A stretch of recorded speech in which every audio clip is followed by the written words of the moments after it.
Hola, en este video vamos a hablar sobre el filósofo griego Sócrates, que nació en el 470 y muere en el 399 a.C.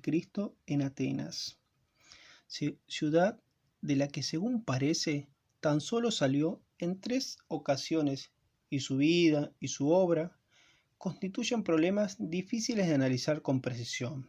Sócrates no escribió nada, su pensamiento nos llegó por medio de sus discípulos, de tal modo que resulta casi imposible distinguir las ideas del maestro de las de sus discípulos. Utilizó el diálogo como método, como camino, y centró sus actividades en cuestiones humanas, como la virtud, la felicidad y la justicia, y se diferenció de los pensadores anteriores a él, que habían centrado su actividad en cuestiones naturales. Podemos asegurar que Sócrates puso a la enseñanza como el centro de su vida, su misión, su objetivo, y esto le llevó a ser condenado y a morir. Su condena la encontramos en el diálogo La Apología de Sócrates de Platón, su discípulo. Ahí se narra los acontecimientos por los cuales Sócrates fue condenado, y se lo acusaba de introducir nuevos dioses, corromper a la juventud. Su muerte se narra en el Fedón, otro diálogo de Platón. Sócrates tuvo la posibilidad de huir de la condena. No quiso, aceptó las leyes de su ciudad, y sus actitudes y pensamientos fueron un símbolo para la gran mayoría de los griegos de su época. Había otros griegos que se hacían esta pregunta: ¿Sócrates un sofista más? Para poder responder a esta pregunta, primero vamos a entender quiénes eran los sofistas.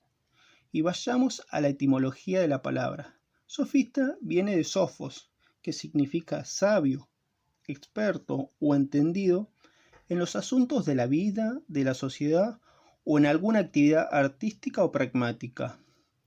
En consecuencia, los sofistas eran sabios, expertos de la educación y de la oratoria.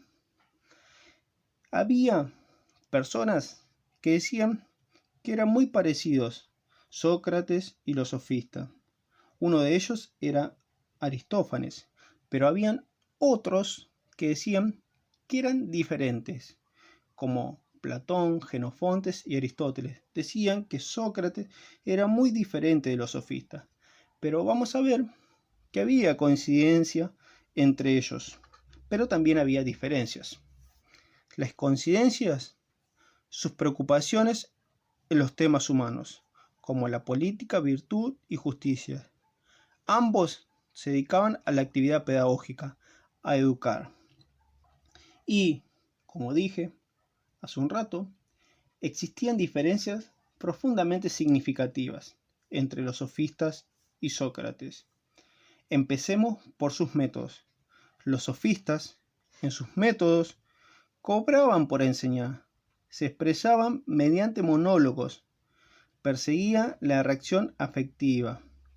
En cambio, Sócrates, en su método, enseñaba gratuitamente, utilizaba el diálogo, hablando con sus interlocutores, discutiendo con ellos, sirviéndose de preguntas y respuestas. Perseguía el rigor racional.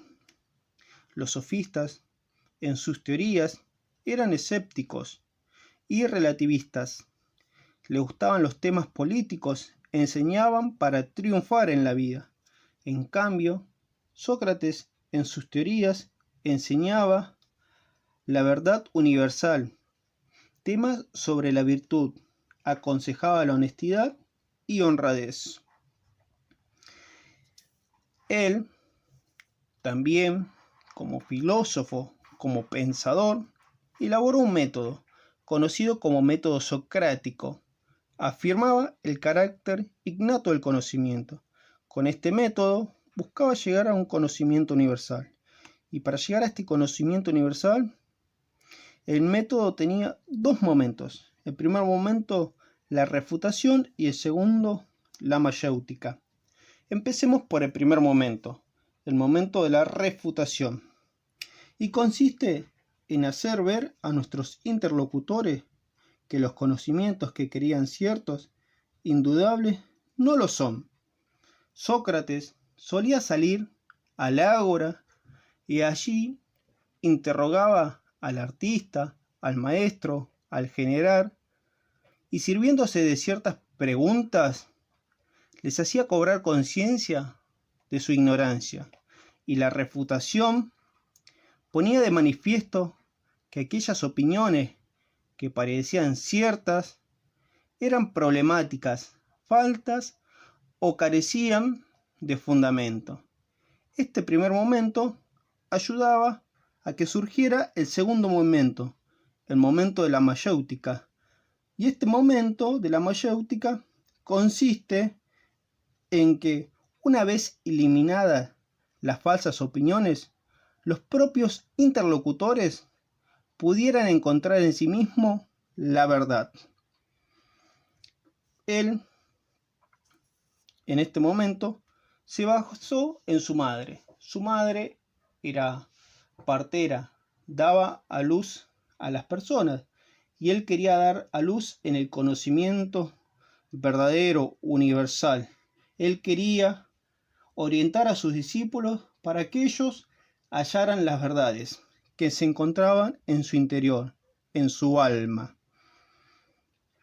Este método socrático es un proceso inductivo, en virtud del cual de la pluralidad accedemos a la unidad, de los conocimientos poco rigurosos y siempre dudosos o falsos al conocimiento intelectual, es decir, al conocimiento universal.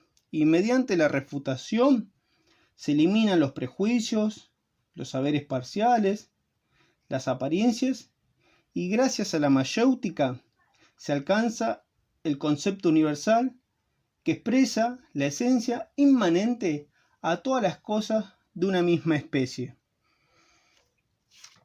Ahora, como último tema de este video, vamos a abordar el intelectualismo moral socrático.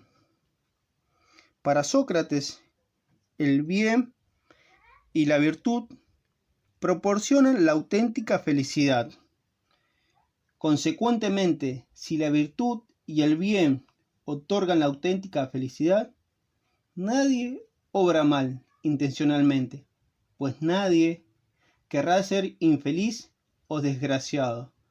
De este modo, Sócrates concluyó en un intelectualismo moral, según el cual se identifica el bien con el saber y el mal con la ignorancia. El sabio es bueno y el malo ignorante. Y se sigue esta secuencia: sabiduría igual a bondad, bondad igual a felicidad. Pero hoy, en la actualidad, parece dudoso esta ecuación, esta secuencia. La historia nos ha mostrado que no siempre el saber se utilizó de manera correcta. Pensemos en los horrores de los nazis. Allí no faltó sabiduría, sino al contrario, que esta, la sabiduría, era utilizada con propósitos profundamente inmorales. Pero además, es evidente que una cosa es conocer lo que debemos hacer y otra distinta hacerlo. Para hacer una síntesis de este último punto, podemos decir que no es suficiente saber para obrar bien, pero resulta evidente que debemos esforzarnos de modo primario en conocer lo que debemos hacer, pues sólo así podremos hacerlos. Hasta acá fue una introducción al pensamiento de Sócrates, y en este video hablamos de este filósofo griego que él no escribió nada, que todo lo que nos llegó de él fueron a través de sus discípulos y que él se diferenció de los sofistas y que elaboró un método. Este método tenía dos momentos, que era la refutación y la mayéutica, y también abordó el tema de la moral. En el próximo video vamos a hablar sobre el filósofo Platón. Hasta el próximo video.